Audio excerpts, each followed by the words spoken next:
I want to go right now to Mike Pompeo, of course, the former Secretary of State.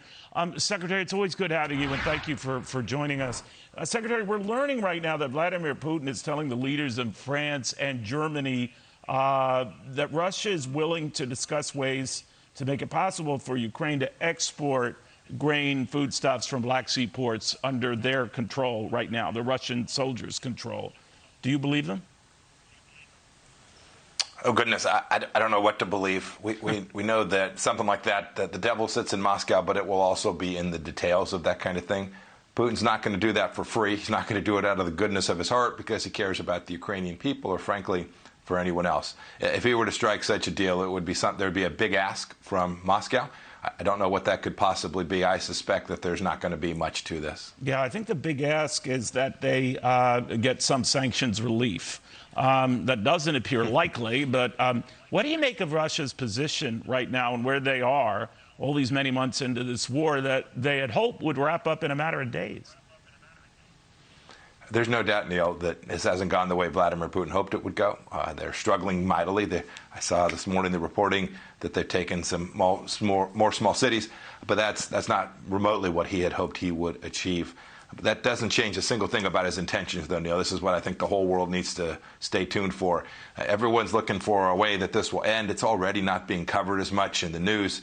Vladimir Putin's not going to change. His desire for greater Russia is not going to change. He may be thwarted. He may be stopped. He may even look for an exit ramp.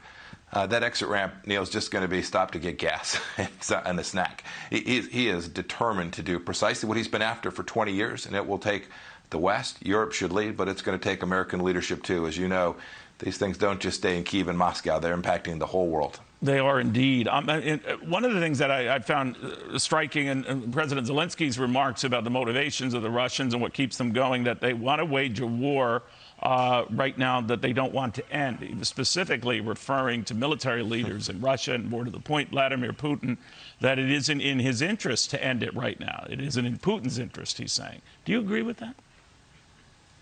I do think that's true.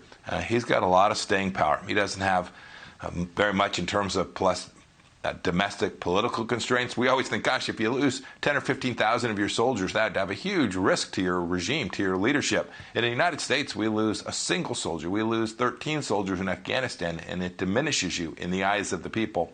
Not true in Russia. They're hearing a different story. They're singing a different tune. And Vladimir Putin is determined that he can outlast the West, that Europe will go away. Some European businessmen will just want to make a lot of money, and these sanctions will be lifted, and Putin will be permitted to continue to move freely across Europe in the way that he's wanted to for so long. I hope that that's not the case, but Putin believes that the West is weak and won't stay at this. Isn't the only way for this to end, at least for the time being, Secretary, for the Russian people to say, this is ridiculous. Enough with the long lines waiting outside banks, if they're lucky to be open at all. Enough with the empty grocery store shelves and the rocketing food prices and the collapsing ruble, and enough with all of that.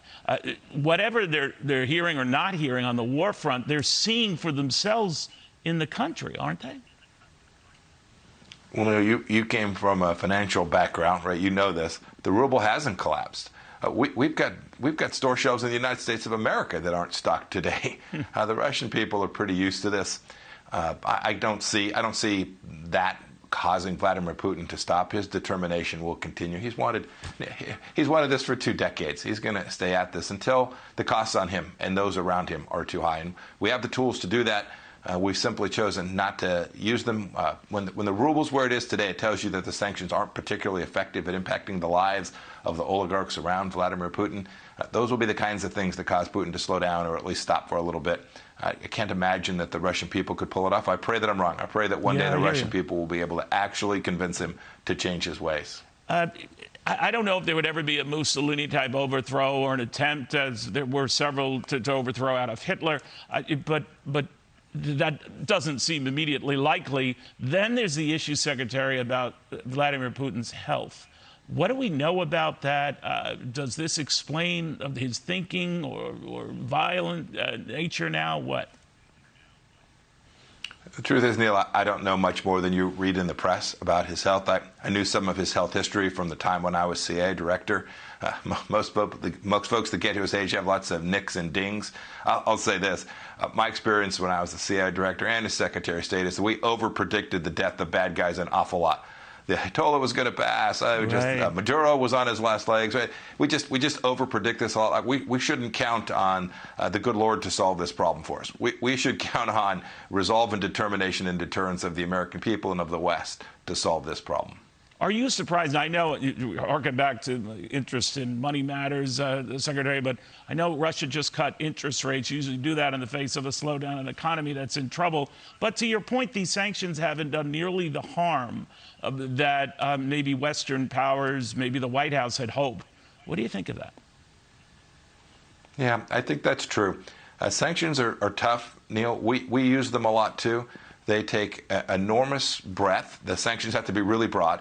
And then powerful enforcement, something that I don't think the administration has fully engaged in. And then they take time. They take an awful lot of time to begin to have the desired effect. They don't happen in days or weeks or months. This Russian economy will prove to be pretty resilient.